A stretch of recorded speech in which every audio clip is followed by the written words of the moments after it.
જે પરિણામો આવ્યા એમાં પહેલા નંબર ઉપર ભારતીય જનતા પાર્ટી, કોંગ્રેસ અને આમ આદમી પાર્ટી.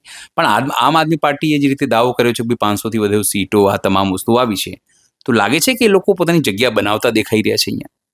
જો કોને કેટલી બેઠક આવી એ તો ઓફિશિયલ વેબસાઇટ ઉપર પણ છે, દરેક વ્યક્તિ એને એક્સેસ કરી શકે, એમાં કોઈ છુપાતું નથી. બીજેપીને કેટલી આવી, કોંગ્રેસને કેટલી આવી, આપથી કેટલી આવી. એ પણ હકીકત છે કે આપની જે જિલ્લા પંચાયતો નહોતી તે પંચાયતોમાં નર્મદા તો એ લોકો જીતી, નર્મદા જીત્યા, ઇન્ડિવિજ્યુઅલ ચેતર વસાવા જીત્યા છે, આપણે જાણીએ છીએ, કારણ કે એ વ્યક્તિનું નામ ત્યાં હતું.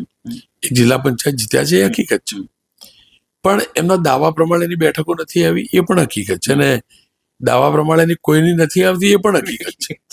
પોલિટિકલ દાવો કોઈનો પણ મોટો જ હોય અને મોટો જ કરે, કેમ ન કરે, કોઈને પણ અધિકાર છે. પણ પરિણામો આવી ચૂક્યા, પરિણામોનું વિશ્લેષણ દરેક પક્ષે કરવું જોઈએ.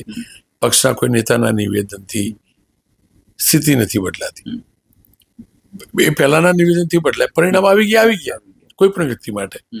એટલે પરિણામોનું વિશ્લેષણ થવું જોઈએ. જીત્યા તો પણ થવું જોઈએ, હાર્યા તો પણ થવું જોઈએ.